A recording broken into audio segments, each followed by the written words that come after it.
Imagine two coins spinning in the void of space, separated by distances that would take light years to cross. One coin lands on heads, and at the exact same instant the other lands on tails. Every single time, without fail. Perfectly opposite, perfectly synchronized. Your mind immediately searches for an explanation. Maybe they're connected somehow. Maybe information travels between them. Maybe consciousness itself is reaching across the universe, linking these two objects in a dance of cosmic significance. Welcome to Level 01, where your intuition about reality begins to crack. But not for the reasons you think. The human mind is built to find patterns. Not sometimes, always. It's scanning every piece of information that flows through consciousness, desperately seeking connections, relationships, and meaning. This isn't a flaw. It's the core operating system. When you observe events that seem correlated, your brain lights up with recognition. It feels profound. It feels meaningful. Two events occurring together create a sensation of understanding, even when no understanding exists. This sensation is so powerful that entire belief systems have been built upon it. But here's what makes this relevant to quantum entanglement. The feeling of connection and the physics of connection are completely different things. One exists in your perception. The other exists in the mathematics of reality itself. Consider a simple scenario. Imagine a universe where millions of events happen every moment. Particles appear and disappear. Energy fluctuates. Systems evolve. In this vast sea of occurrence, some events will align purely by chance.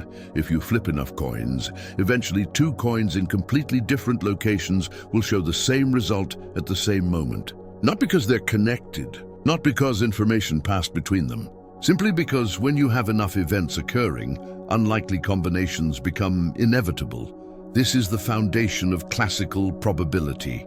Given enough opportunities, the improbable becomes probable. The shocking becomes mundane. The seemingly impossible becomes statistically guaranteed. Your mind, however, doesn't think in statistics. It thinks in stories. And when it witnesses a correlation, it immediately begins weaving narrative. Cause and effect, connection and relationship, meaning and purpose. Here's where it gets even more interesting. Your awareness has a severe limitation. It only notices what surprises it. Think about those two coins again. Imagine they land on random combinations thousands of times. Heads, heads, tails, heads, heads, tails, tails, tails. Your consciousness barely registers these events. They're noise, background static. But then 3 times in a row, they both land on heads. Suddenly your attention locks on. Suddenly it feels significant. You've just witnessed what seems like a pattern. What you've forgotten are the 997 times they landed randomly before this moment. Your memory discards the non-pattern and preserves the pattern. This creates an illusion that patterns appear more frequently than they actually do. This is confirmation bias, and it's the birthplace of quantum mysticism. People notice the correlations and forget the non-correlations. They remember the hits and dismiss the misses. They construct entire worldviews based on selective memory. Now we arrive at the critical point. Quantum entanglement is real, it exists. It's been proven in laboratories with mathematical precision, but it's nothing like what most people imagine. When someone says, we're all connected through quantum entanglement, they're not describing physics. They're describing a feeling dressed in scientific language to give it authority. When someone claims that consciousness collapses wave functions across the universe, they're not presenting evidence. They're presenting poetry. The danger isn't that these ideas sound beautiful. The danger is that they prevent you from understanding what's actually happening. They're a fog that obscures the real quantum world, which is far stranger and far more specific than vague notions of cosmic consciousness. Real quantum entanglement doesn't care about your thoughts. It doesn't respond to intention. It doesn't create synchronicities in your daily experience. It operates according to mathematical laws that are completely indifferent to human meaning. So here's your first lesson in true quantum mastery. Learn to distrust your intuition about correlation. When you see patterns, pause. Question: ask yourself what percentage of the time this pattern appears versus doesn't appear. Ask yourself how many opportunities existed for this pattern to emerge randomly. Strip away the narrative your mind desperately wants to construct. Strip away the feeling of significance. What remains? Usually, just probability playing out exactly as mathematics predicts. This isn't about becoming cynical. It's about becoming precise. Because once you learn to see through false patterns, you become capable of recognizing true ones. And quantum entanglement, when it actually occurs, follows rules that are testable, repeatable, and absolutely unlike random coincidence. The journey to quantum mastery begins with humility, with admitting that your brain lies to you, with accepting that feelings of connection are not evidence of connection, with clearing away the quantum mysticism so you can finally see quantum mechanics. You're no longer looking for magic in coincidence. You're preparing to find something far more precise, far more testable, and far more revolutionary than any mystical connection could ever be. This is Level 01, the foundation, the clearing of the fog. Level 02 begins with a thought experiment that shattered our understanding of reality itself. Picture two particles born from the same source, flying apart in opposite directions. Each particle possesses a property called spin, which you can think of as an internal arrow pointing either up or down. But here's where reality begins to fracture everything you thought you knew. Before you measure it, the particle doesn't have a definite spin direction. It exists in both states simultaneously, suspended in a mathematical fog called superposition. This sounds like philosophy, but it's physics. And in the early 20th century, it drove some of the greatest minds in science absolutely mad. Albert Einstein hated this idea, not because he was stubborn or old-fashioned, but because he understood exactly what it implied. If particles don't have definite properties until measured, then reality itself is incomplete until observation occurs. The universe would be walking around with gaping holes in it, waiting for someone to look before deciding what to be. Einstein, along with two colleagues named Podolsky and Rosen, constructed what they thought was a perfect logical trap to expose the absurdity of quantum mechanics. They proposed this: create two entangled particles and send them flying in opposite directions across vast distances. Then measure one particle's spin. According to quantum mechanics, the instant you measure the first particle and find it spinning up, the second particle instantaneously becomes spin down. No matter how far apart they are, Einstein saw this as proof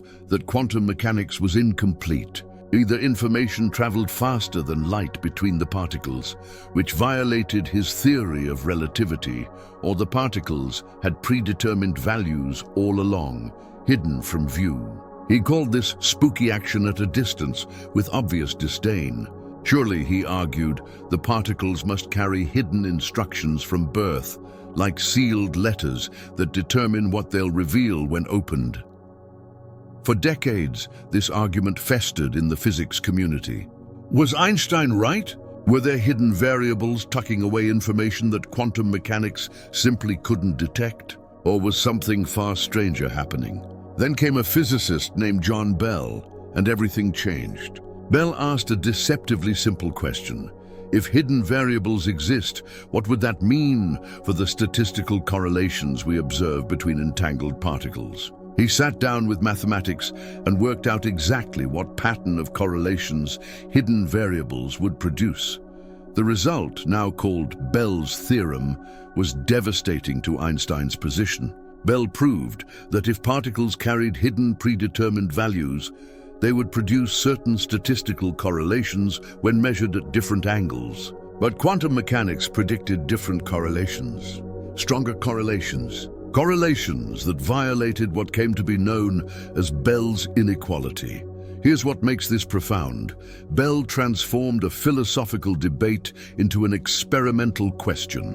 You could actually perform the test, create entangled particles, measure them at various angles, calculate the correlations, and see which prediction matched reality. Hidden variables or quantum mechanics? local realism or spooky action. The universe would have to choose. Laboratories around the world performed these experiments with increasing sophistication. They created entangled photons, separated them by vast distances, measured their polarizations at different angles, and calculated the correlations. Every single experiment produced the same result. Quantum mechanics was right. The correlations were too strong for hidden variables to explain. Bell's inequality was violated. The implications hit like a philosophical earthquake. The particles genuinely didn't have predetermined values before measurement. When you measured one particle and found it spinning up, the other particle didn't already have a hidden instruction to be spin down. Something about your measurement actively affected the distant particle instantaneously, across any distance. But here's the part that saves relativity from complete destruction. You cannot use this connection to send information. When you measure your particle and find it spinning up, you know the distant particle is now spinning down. But the person holding that distant particle sees only random results until they compare notes with you through normal, slower-than-light communication. The entanglement creates correlation without communication. It's a distinction that sounds like wordplay, but matters immensely. Think of it this way. Imagine two sealed boxes that are entangled.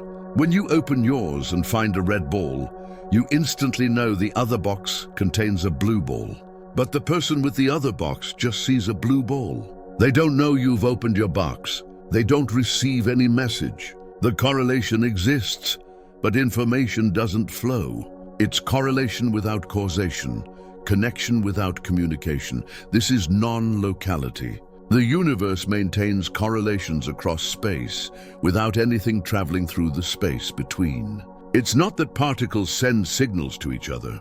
It's that entangled particles aren't really separate objects anymore. They're a single quantum system stretched across space, and measuring one part of that system reveals information about the other part. Because they were never truly divided, your intuition screams that this is impossible. How can two things be one thing when they're separated by distance? How can a measurement here affect conditions there without something crossing the gap? But your intuition was built for a world of classical objects, not quantum systems. The universe, at its foundation, doesn't work the way your everyday experience suggests. This is where Level 02 becomes not just about understanding facts, but about reshaping your conceptual framework. You must learn to think in terms of systems rather than objects, correlations rather than causes, quantum states rather than predetermined properties. The particles don't have spin values traveling with them like hidden coins in pockets. They exist in superposition, genuinely undecided, until measurement forces them into definiteness. And when two particles are entangled, their superposition is shared. They're suspended together in a mathematical space where their individual properties remain undefined, but their relationship is perfectly defined. Measure one, and you don't discover what it was. You create what it is, and simultaneously create what its partner is. Einstein's spooky action at a distance turned out to be real. Not because information travels faster than light, but because entangled particles transcend the very notion of separate existence. They're quantum ghosts, haunting multiple locations simultaneously, collapsing into reality only when observation demands it. This is the foundation upon which everything else builds. This is the experimental proof that the universe is fundamentally stranger than any science fiction. This is Level 02, where you stop thinking about particles as tiny billiard balls with hidden properties and start thinking about them as probability waves that crystallize into actuality. Only through measurement the journey deepens from here. Level 03 is where poetry transforms into precision, where wonder becomes mathematics, where you learn the actual language that describes entanglement. Until now, you've been observing quantum mechanics from the outside, marveling at its strangeness, like a tourist admiring architecture. But now you step inside. Now you learn to read the blueprints. Now you begin to speak the language that reality itself uses to determine what's possible and what's forbidden. At the heart of quantum mechanics lives a mathematical object called the wave function, usually written with the Greek letter psi. This isn't just a convenient notation. The wave function is the most complete description of a quantum system that exists. Everything knowable about a particle, every probability, every potential outcome, lives encoded within this mathematical structure. But here's what separates quantum mechanics from everything that came before. The wave function doesn't tell you what a particle is doing. It tells you what a particle might do. It's a catalog of possibilities, each possibility weighted with a probability amplitude. When you square this amplitude, you get the actual probability of observing that outcome. Think of a single particle that can spin up or down. Its wave function is a combination of both possibilities existing simultaneously. Not one or the other, both. The particle genuinely inhabits this state of superposition until measurement forces it to choose. The wave function collapses from a cloud of possibilities into a single actuality. Now extend this to two particles. Each particle has its own set of possibilities. If they're unrelated, you simply multiply their individual wave functions together. Particle 1 can be up or down. Particle 2 can be up or down. 4 total combinations, up, up, up, down, down, up, down, down. Each combination has its own probability. But entanglement breaks this independence. When particles become entangled, their wave function cannot be separated into individual pieces. You cannot describe particle 1 independently from particle 2. They exist in what mathematicians call a tensor product space, a higher dimensional realm where their states are fundamentally intertwined. An entangled state might look like this. When particle 1 is up, particle 2 is always down, and when particle 1 is down, particle 2 is always up.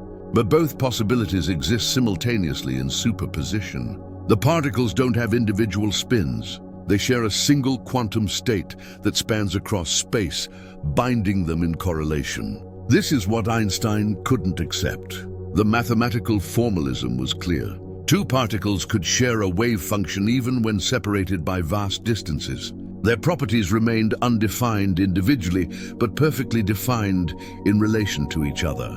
The mathematics predicted correlations that seemed impossible. Then Bell created his inequality, and suddenly these abstract mathematical predictions could be tested. The correlation coefficient became the battleground between classical hidden variables and quantum mechanics. This coefficient measures how strongly the measurement results are related.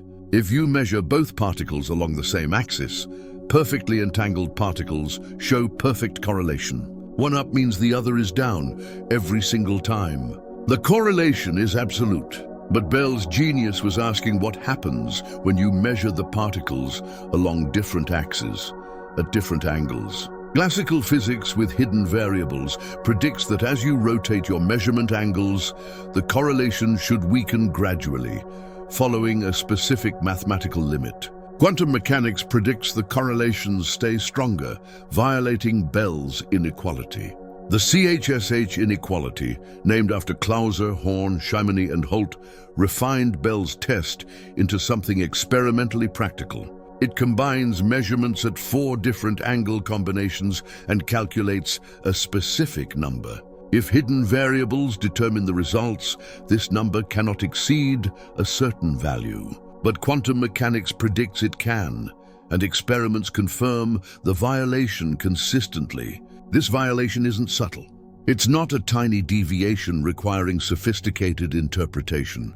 The quantum prediction and the classical prediction differ significantly, and nature chooses quantum mechanics overwhelmingly. The correlations are too strong for any local hidden variable theory to explain. Now we enter deeper territory. When dealing with realistic quantum systems, particles rarely exist in perfect pure states.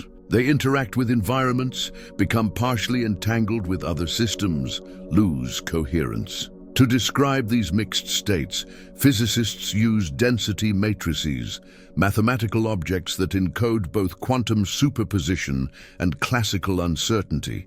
A density matrix tells you the probabilities of different pure states, weighted by how likely the system is to be found in each state. For a single particle, it's a simple square grid of numbers. For entangled particles, this grid expands dramatically, capturing all possible correlations between the subsystems.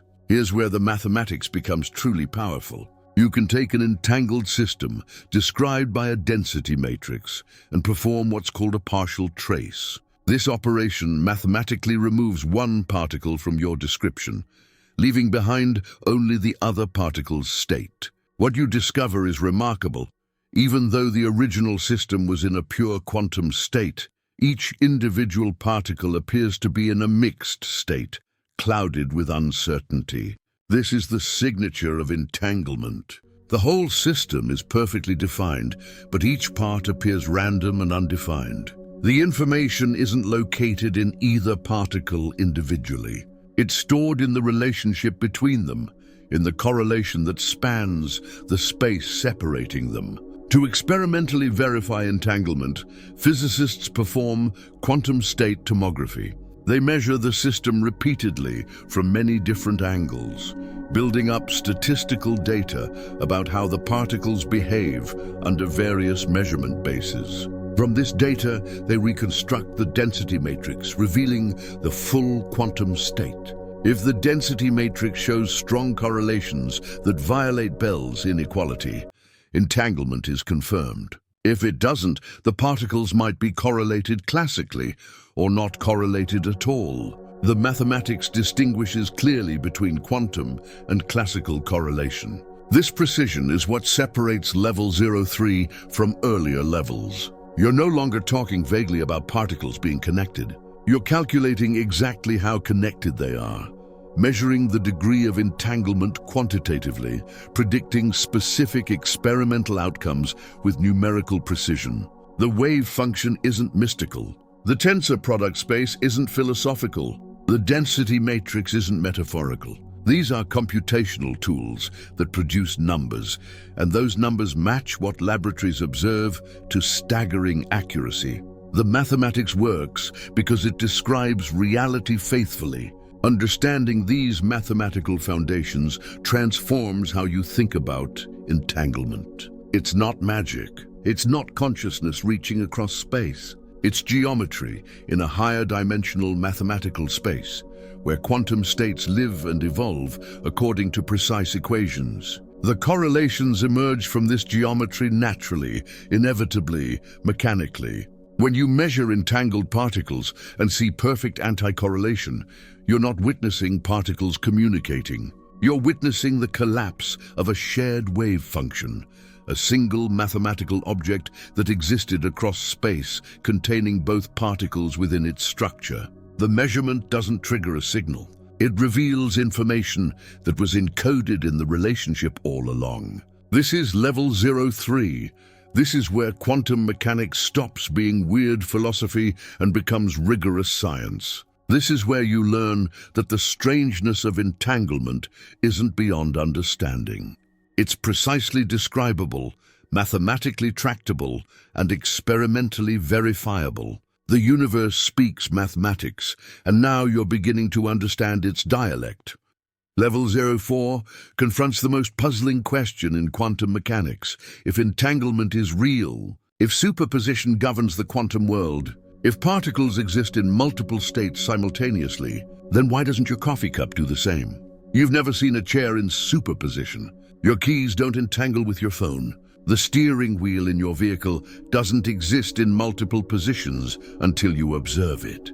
The quantum world seems to follow completely different rules than the everyday world you inhabit. Why? The answer is decoherence, and understanding it is absolutely critical to genuine quantum mastery. Without grasping decoherence, you'll forever be confused about why quantum mechanics doesn't create visible magic in your daily experience. With it, you'll understand why the quantum classical boundary exists and what it takes to keep quantum systems quantum. Here's the fundamental insight. Quantum systems are extraordinarily fragile. That superposition state, where a particle exists in multiple conditions simultaneously, is like a perfectly balanced house of cards in a windstorm. The slightest interaction with the environment destroys it instantly, and by environment, we mean almost everything. Air molecules bouncing off an object, photons from ambient light striking a surface, thermal vibrations from heat, gravitational fluctuations, electromagnetic fields, cosmic radiation. The universe is filled with interactions, and each interaction acts like a measurement, collapsing superposition into definite states. Think about an electron in superposition, simultaneously spinning up and spinning down. Now imagine a single photon from a distant star strikes that electron. The photon bounces off differently depending on which spin state the electron is in. The photon carries away information about the electron's state, becoming entangled with it. But the photon then flies off into the infinite universe, taking that quantum information with it, making it irretrievable. From your perspective, the electron is no longer in superposition. The information about its quantum state has leaked into the environment, scattered across countless particles you'll never track down. The electron has decohered. It now behaves classically, as if it had a definite spin all along. Even though the quantum information technically still exists, just hopelessly scrambled across the environment. This is environmental decoherence, and it happens astonishingly fast. For large objects made of trillions upon trillions of atoms, each atom interacting constantly with air, light, and heat, decoherence occurs in tiny fractions of a second. So fast that superposition never has a chance to manifest at scales you can observe. Your coffee cup isn't in superposition because it's constantly being measured by its environment. Every air molecule that bounces off it, every photon that reflects from its surface, every thermal jitter in its atomic structure acts as a measurement, collapsing any potential quantum behavior into classical definiteness. This is why you don't see quantum weirdness in daily life. Not because quantum mechanics stops working at large scales, but because large objects are impossible to isolate from their environments. The environment acts as a continuous observation system, constantly measuring and collapsing quantum states before they can produce observable strangeness. Now here's where it gets fascinating for anyone wanting to use entanglement. If you want to preserve quantum states, if you want entanglement to survive long enough to do something useful, you must fight decoherence with everything you have. You must isolate your quantum system from the environment as completely as possible. This means cooling systems to temperatures approaching absolute zero, where thermal vibrations nearly cease. It means creating perfect vacuums, where stray air molecules can't interfere. It means shielding against electromagnetic radiation. It means isolating from vibrations, sound waves, and gravitational fluctuations. It means building the most pristine, controlled environments physics can achieve. Even then, decoherence wins eventually. Every quantum system has a coherence time, a measure of how long it can maintain superposition and entanglement before environmental interactions destroy the quantum behavior. For some systems, this time is measured in seconds. For others, milliseconds. For many, microseconds or less. Quantum computers face this challenge directly. They rely on qubits, quantum bits that exist in superposition of 0 and 1 simultaneously. These qubits can be entangled with each other, creating computational states that classical computers cannot replicate. But decoherence is constantly trying to destroy these states, introducing errors that corrupt the calculation. This is why quantum error correction exists. Physicists have developed ingenious schemes where information is encoded redundantly across multiple qubits. When decoherence corrupts one qubit, the error can be detected and corrected using the redundant information stored in other qubits. It's like having multiple backup copies of data that allow you to reconstruct the original, even when parts get damaged. But error correction itself requires additional qubits and additional operations, all of which face their own decoherence challenges. It's a race against environmental noise, a constant battle to perform computations faster than decoherence can destroy them. Current quantum computers operate right at the edge of this limit, barely maintaining coherence long enough to complete useful calculations.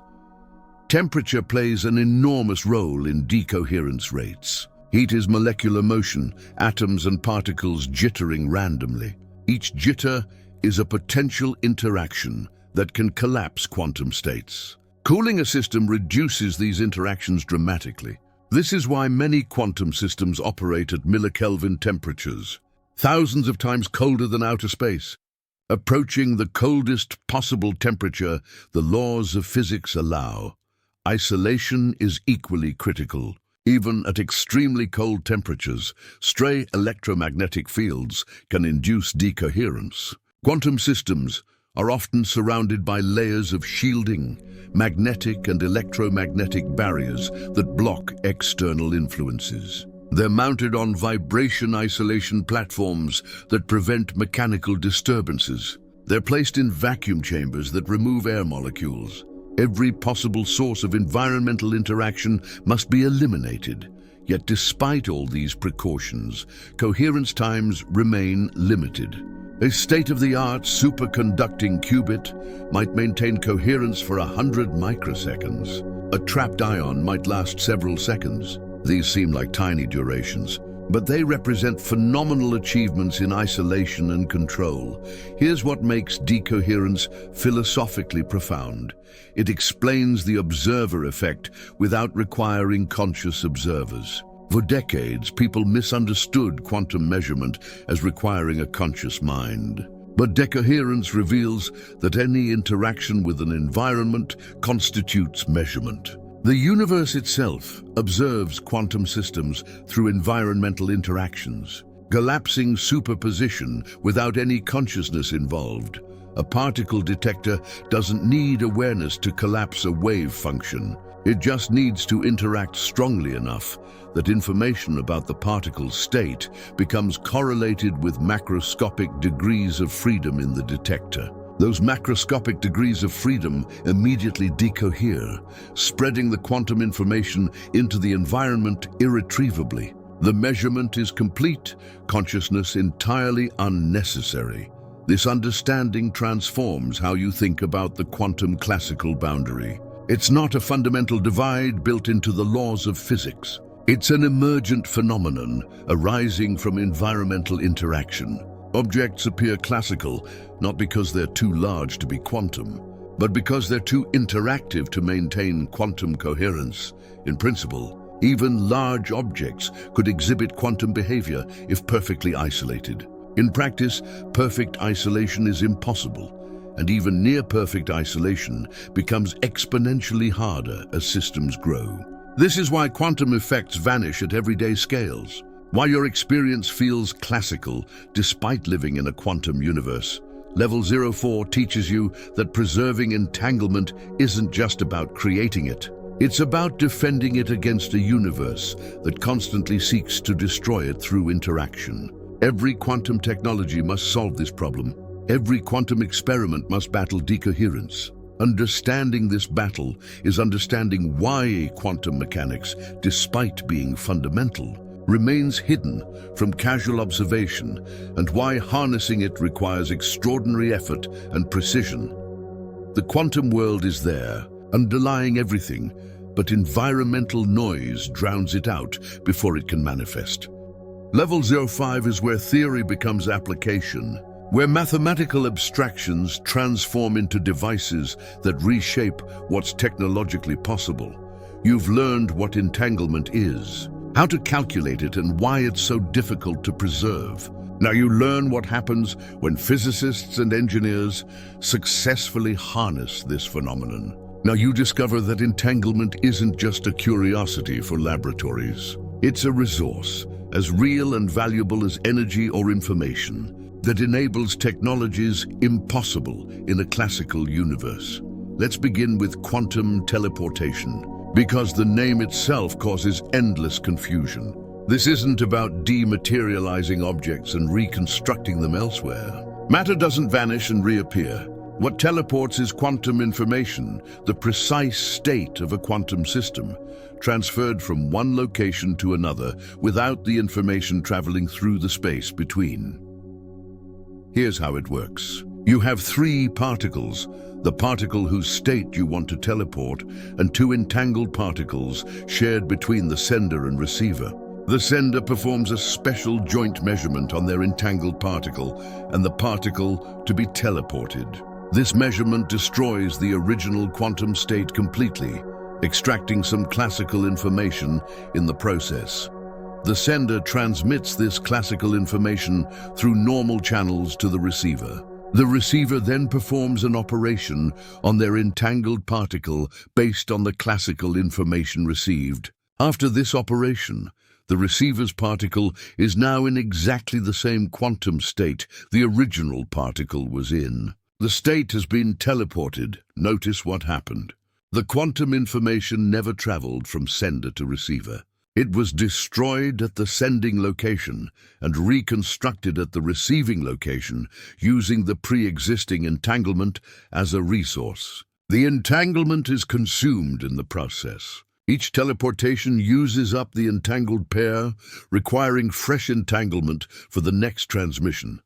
This might seem like pointless complexity. Why not just send the particle itself? But remember, measuring a quantum state to learn what it is destroys the state through collapse. You cannot determine an unknown quantum state through measurement and then recreate it. The no-cloning theorem in quantum mechanics forbids copying quantum information perfectly. Teleportation bypasses this limitation by transferring rather than copying. For quantum computing networks, teleportation becomes essential.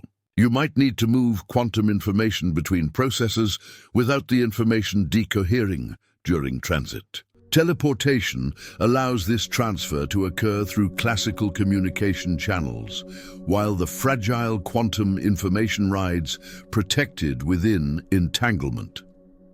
Now consider quantum cryptography, specifically quantum key distribution. Two parties want to establish a shared secret key they can use for encrypted communication. Classical cryptography relies on mathematical problems that are hard to solve, but not provably impossible. Quantum cryptography offers something stronger, security guaranteed by the laws of physics themselves. The protocol works by sending quantum states, typically photons with specific polarizations, between the two parties. Because measuring quantum states disturbs them, any eavesdropper trying to intercept and measure these photons will introduce detectable errors. The legitimate parties can detect this disturbance, realize someone is listening, and abort the key establishment. Entanglement makes this even more powerful. By using entangled photon pairs and measuring correlations, the parties can detect eavesdropping with even greater sensitivity. Any attempt to intercept and measure the photons breaks the entanglement, causing correlations to drop below the threshold that violates Bell's inequality. The laws of quantum mechanics themselves prevent undetected eavesdropping. Several quantum key distribution systems are operational as of the knowledge cutoff, securing communications for banks, governments, and research institutions. The encryption keys they generate are provably secure, not because the encryption algorithm is clever, but because any attempt at interception is physically detectable. Quantum computing represents the most ambitious use of entanglement. Classical computers process information in bits that are either 0 or 1. Quantum computers use qubits that exist in superposition of both 0 and 1 simultaneously. More importantly, multiple qubits can be entangled, creating computational states that have no classical equivalent. When you entangle many qubits, the system doesn't just compute multiple possibilities sequentially.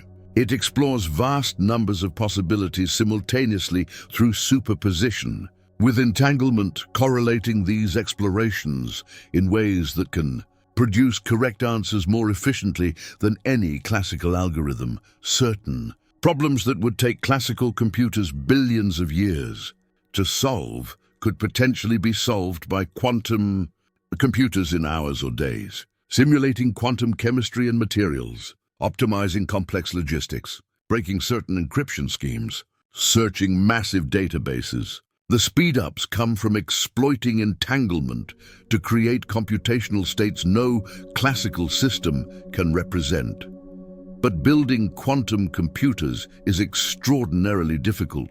You need large numbers of qubits entangled together. You need coherence times long enough to perform thousands of operations. You need error correction to fight decoherence. You need precise control over individual qubits while keeping them isolated from the environment. As of early 2025, quantum computers exist but remain in early developmental stages. They can perform specific tasks faster than classical computers, demonstrating quantum advantage for carefully chosen problems. But building large-scale error-corrected quantum computers capable of solving practically important problems remains an engineering challenge, requiring years of continued development. Quantum sensors exploit entanglement to achieve measurement precision beyond classical limits. Atomic clocks use quantum superposition to measure time with astonishing accuracy. Quantum magnetometers detect magnetic fields with sensitivity that could map brain activity or find underground resources. Quantum gravimeters measure gravitational variations precisely enough to detect underground structures or monitor volcanic activity. The fundamental limit to measurement precision in classical systems comes from shot noise, the statistical uncertainty in counting individual particles or photons. Quantum sensors use entanglement to reduce this uncertainty, achieving precision that approaches the ultimate limits allowed by physics. They're measuring not just with collections of independent particles, but with entangled states where the particles provide correlated information that reduces uncertainty.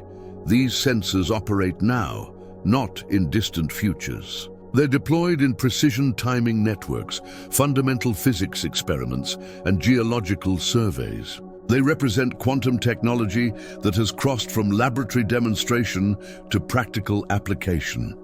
Every quantum technology faces the same core challenges: creating entanglement reliably, preserving it against decoherence, manipulating it with sufficient precision, measuring it accurately. These challenges connect directly to everything you learned in Level 4 about decoherence and isolation. Engineering quantum devices means engineering the most controlled environments possible. It means developing materials with minimal noise.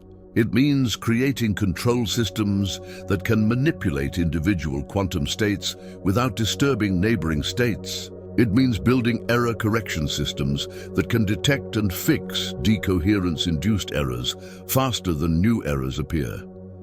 The engineering challenges are immense, but progress continues. Each year brings longer coherence times, better error correction, more reliable entanglement generation, and more sophisticated control systems. The gap between what's theoretically possible and what's practically achievable narrows gradually but persistently. What makes Level 05 distinct is recognizing that entanglement is not just a phenomenon to study, it's a resource to harvest and deploy. Just as engineers learn to harness electricity, control chemical reactions, and manipulate electromagnetic waves, quantum engineers are learning to harness entanglement, turning a bizarre quantum property into functional technology. The theoretical understanding from earlier levels becomes the foundation for this engineering work. You cannot build quantum technologies without understanding superposition, entanglement, measurement, and decoherence. The mathematics from Level 03 predicts exactly how quantum systems will behave. The decoherence physics from Level 04 determines what engineering solutions are necessary. This is practical quantum mechanics. This is where the strangeness of the quantum world stops being abstract and becomes concrete. These technologies exist. They function. They perform tasks impossible for classical systems. And they all depend fundamentally on entanglement as their core resource, the quantum correlation that transcends space and enables capabilities beyond classical physics. Level 05 shows you that quantum mechanics isn't just about understanding nature. It's about using nature's deepest properties to accomplish things previously impossible. Level 06 takes you into territory where physics meets philosophy, where mathematics stops giving definitive answers, and where equally brilliant minds arrive at radically different conclusions about what quantum mechanics tells us about reality.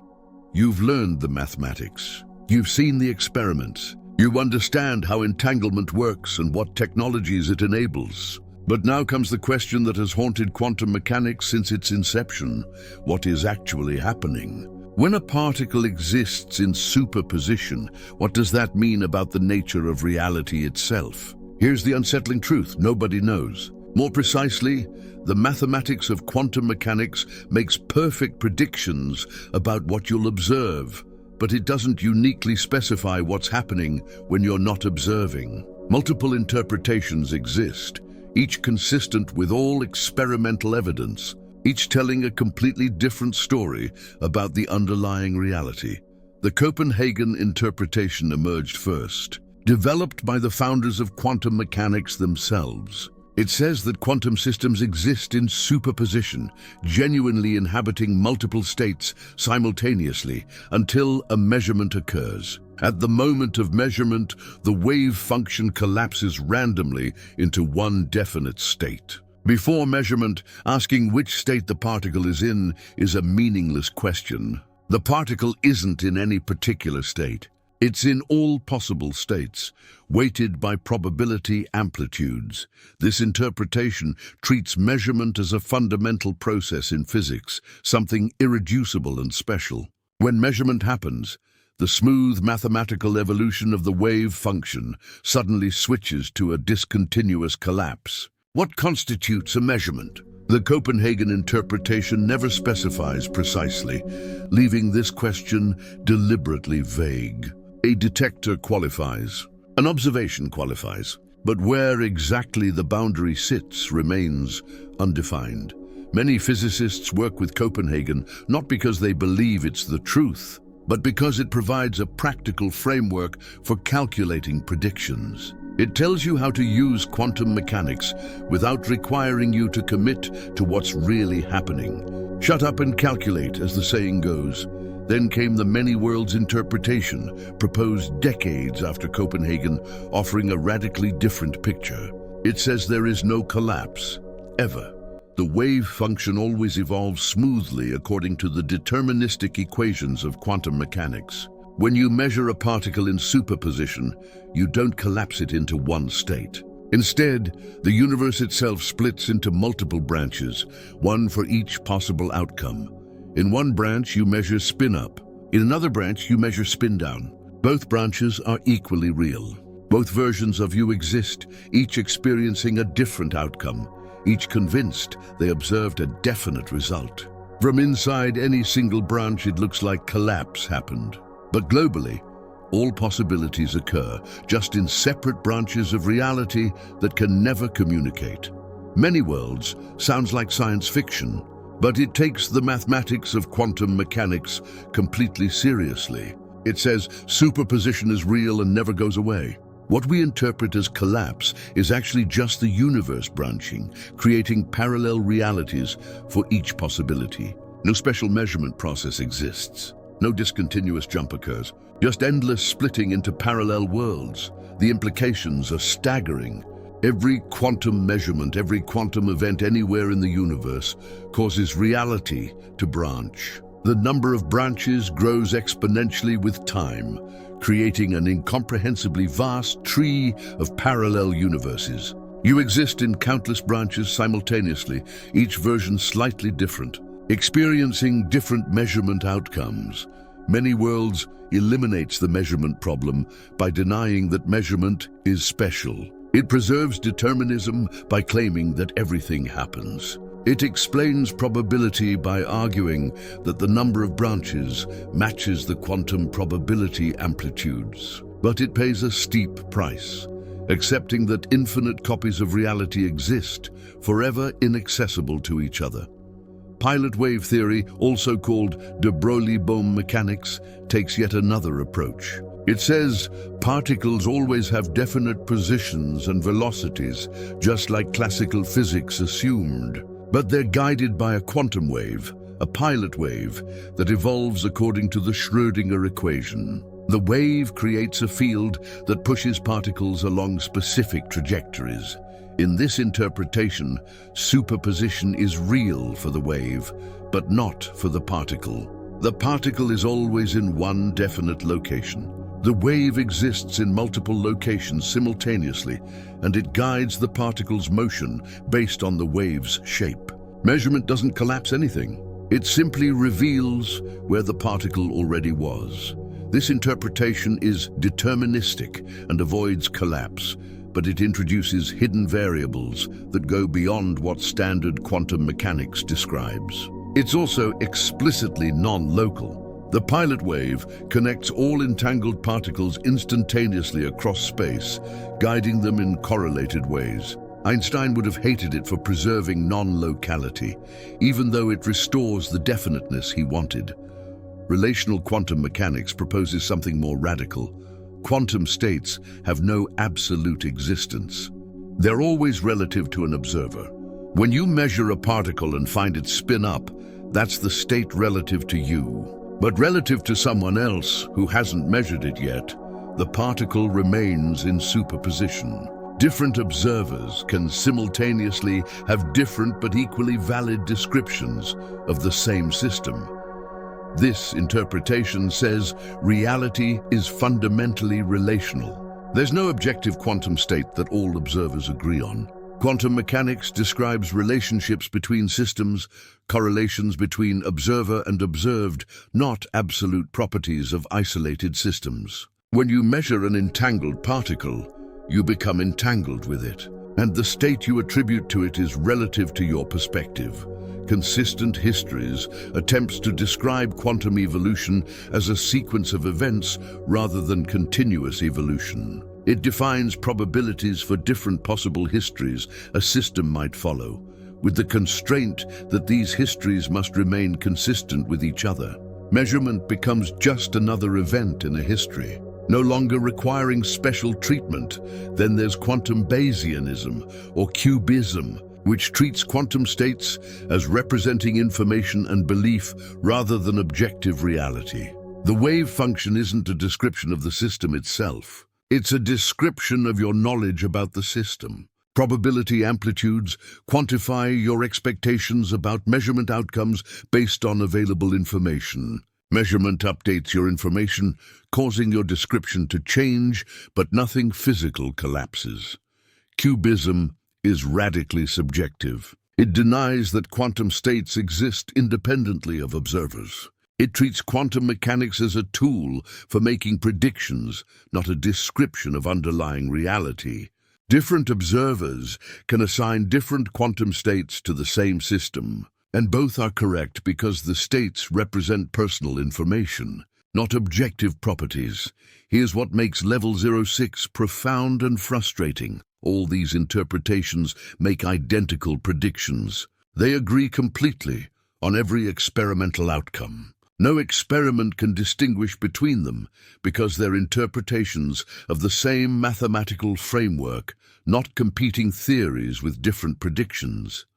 This seems impossible. How can such radically different stories about reality all produce the same observations? Because they're all consistent with the mathematics, and the mathematics is what connects to experiment. The interpretations differ in what they claim exists beyond observation. But observation is all we can test. Some interpretations introduce extra entities, parallel universes, pilot waves, or relational perspectives. Others eliminate entities. No objective collapse, no objective quantum states. Some are deterministic. Others embrace fundamental randomness. Some preserve locality by sacrificing definiteness. Others preserve definiteness by sacrificing locality. Does consciousness play a role? Most modern interpretations say no. Copenhagen suggested measurement might require consciousness, but decoherence theory explained measurement through physical interaction without invoking awareness. Many worlds and pilot wave theory make consciousness completely irrelevant. Cubism makes consciousness central, but only as the holder of information, not as a wave function collapser. The philosophical implications vary dramatically. Many worlds suggest reality is vastly larger than observable, containing infinite branching universes. Pilot wave theory suggests reality is deterministic despite appearing random. Relational quantum mechanics suggests reality has no observer-independent existence. Copenhagen suggests reality genuinely contains irreducible randomness, yet physics continues regardless of which interpretation you prefer. Quantum engineers build technologies without choosing an interpretation.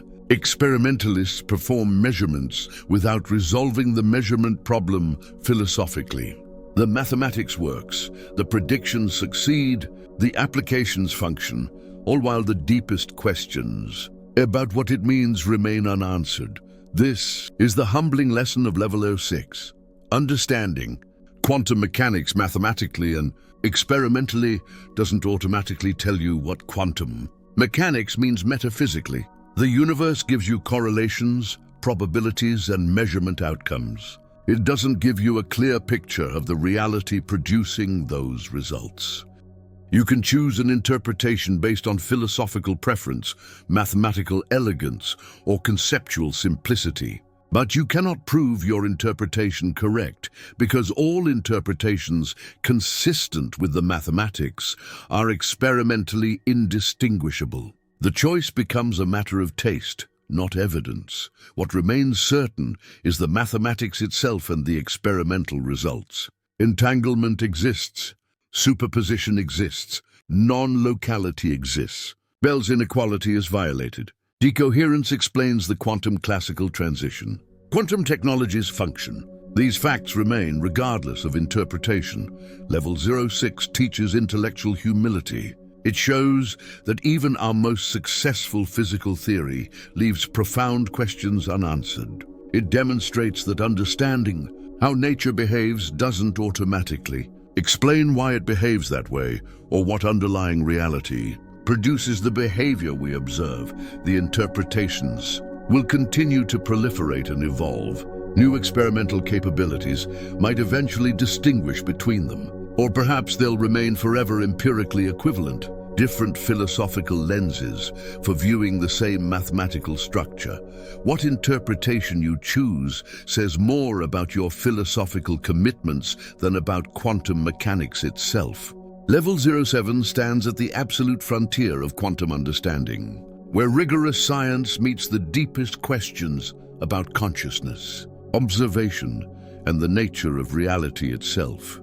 You've mastered the mathematics, understood the experiments, explored the technologies, and examined the interpretations. Now you face the questions that transcend physics alone. Does consciousness play a role in quantum mechanics? Is the universe participatory, requiring observers to bring it into existence? What happens at the razor's edge, where quantum mechanics meets the phenomenon of awareness? Let's begin by revisiting the measurement problem with everything you now know. A quantum system evolves according to deterministic equations, spreading into superposition of multiple states. Then measurement occurs, and suddenly one definite outcome appears. The wave function collapses, or the universe branches, or the pilot wave guides the particle, depending on your interpretation. But what actually triggers this transition from quantum to classical? Early quantum pioneers, particularly those in the Copenhagen school, sometimes suggested consciousness might be necessary. After all, a measuring device is just another quantum system. If the particle is in superposition and the detector interacts with it, shouldn't the detector enter superposition too? And if the detector is in superposition, shouldn't the laboratory, the building, the planet all enter superposition? Where does it stop? Perhaps, they speculated, it stops at consciousness. Perhaps awareness is what collapses wave functions, what transforms potential into actual, what draws definite reality out of quantum haze. This idea proved seductive because it seemed to restore human significance in a universe that otherwise appeared indifferent to observation. But decoherence demolished this reasoning. You learned in Levels 04 that environmental interaction, not consciousness, causes apparent collapse. A particle detector doesn't need awareness to measure a particle. It just needs to interact strongly enough that quantum information spreads irretrievably into the environment. The detector, along with everything it touches, decoheres rapidly. What looks like collapse is actually information dispersal into countless environmental degrees of freedom. No consciousness required. A rock could serve as an observer if it interacted appropriately with a quantum system. The universe observes itself through physical interaction, constantly measuring and collapsing quantum states without any awareness anywhere. The measurement problem is solved, or at least dissolved, by recognizing that measurement is just interaction plus decoherence. Yet consciousness remains puzzling for different reasons. Awareness itself seems to involve something beyond standard physics. You experience qualia, the subjective sensation of redness or pain or thought. You have unified conscious experience despite your brain being composed of billions of separate neurons. You possess something that feels like free will, even if determinism suggests otherwise. How does subjective experience emerge from objective physical processes? Some researchers have explored whether quantum mechanics plays a role in consciousness itself. Perhaps, they suggest, quantum coherence exists in neural structures. Perhaps entanglement connects different parts of the brain.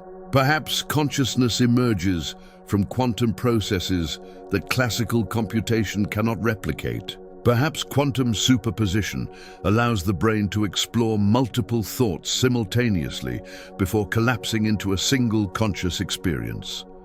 These ideas remain highly speculative. The brain is warm, wet, and noisy, exactly the environment where decoherence should destroy quantum effects instantly. Maintaining quantum coherence in neural tissue seems extraordinarily unlikely. No convincing evidence exists that the brain relies on quantum mechanics for cognition, beyond the trivial sense that all chemistry is ultimately quantum. However, quantum biology has revealed surprising examples where life exploits quantum effects. Photosynthesis in plants uses quantum coherence to transfer energy with remarkable efficiency. Birds appear to use quantum entanglement in chemical reactions within their eyes to sense magnetic fields for navigation. These discoveries show that biological systems can harness quantum mechanics in specific, highly optimized circumstances.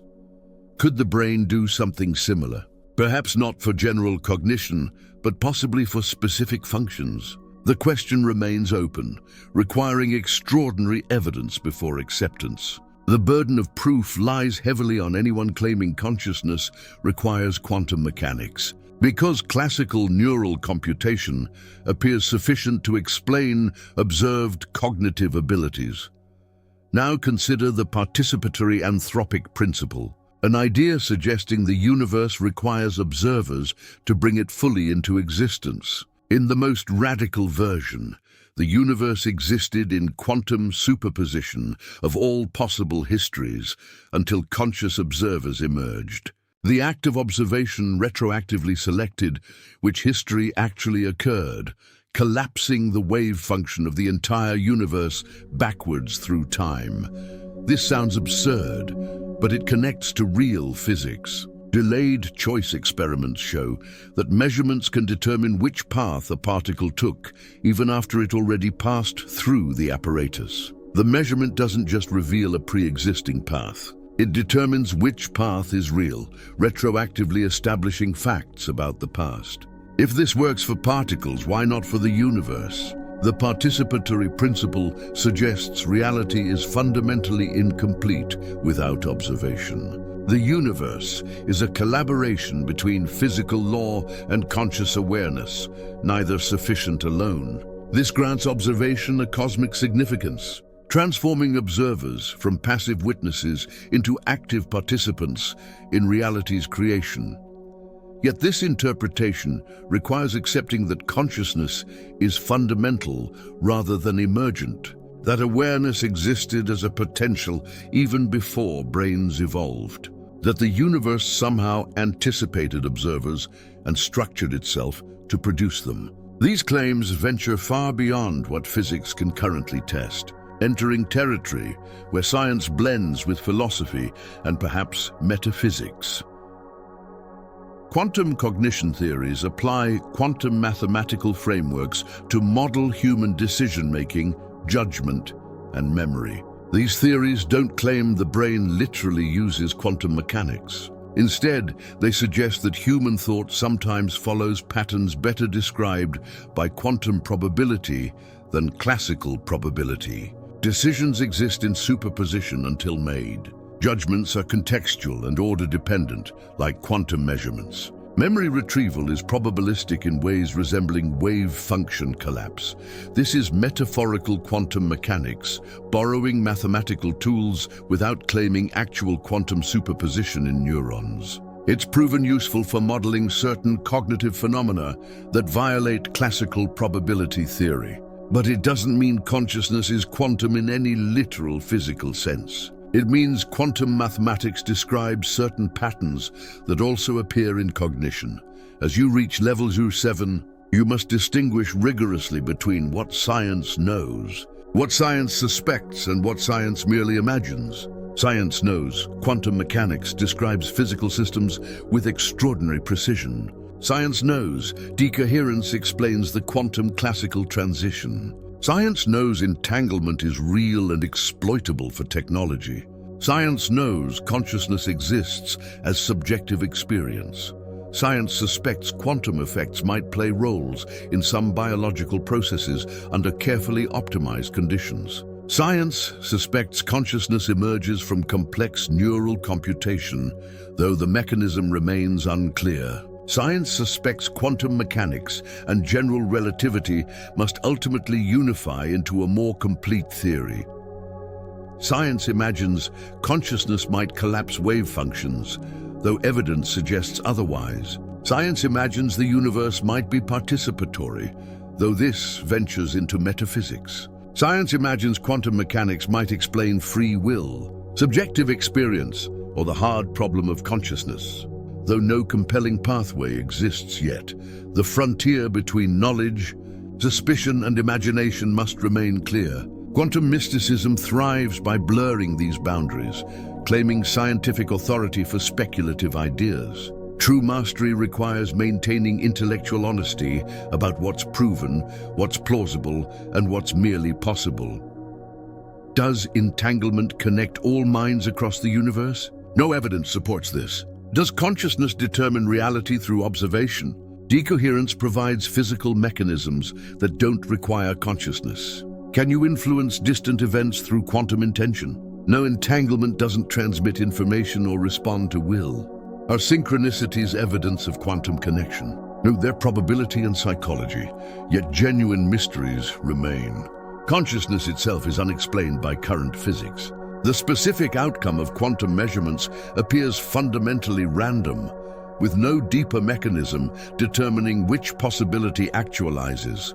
The universe's initial conditions that led to conscious observers seem remarkably fine-tuned. These puzzles are real, even if quantum mysticism isn't the answer. Living at level 07 means embracing uncertainty while maintaining rigor. It means exploring possibilities while demanding evidence. It means remaining open to revolutionary discoveries while skeptical of revolutionary claims. It means recognizing that the universe is stranger than common sense suggests, but not stranger than physics demonstrates. The participatory universe might be real, but we don't know. Consciousness might be fundamental, but current evidence suggests it's emergent. Quantum mechanics might underlie awareness, but classical computation seems sufficient. These questions remain open not because science has failed, but because they're genuinely difficult, requiring evidence we don't yet possess. What you've achieved through these 7 levels is complete mastery of what's actually known about quantum entanglement. From the psychology of coincidence, through the mathematics of correlation, to the philosophy of measurement. You understand where knowledge ends and speculation begins. You can distinguish scientific claims from metaphysical ones. You recognize both the profound strangeness of quantum mechanics and the limits of what it explains. This is level 07. This is standing at the edge of understanding, looking into the darkness of what remains unknown, equipped with the tools to explore responsibly. This is mastery not just of quantum entanglement, but of intellectual honesty in the face of mystery. The universe is quantum. Consciousness is real. How they relate remains the deepest question science faces. And you now understand enough to explore this question without falling into either dogmatic materialism or quantum mysticism. You can hold uncertainty while pursuing truth.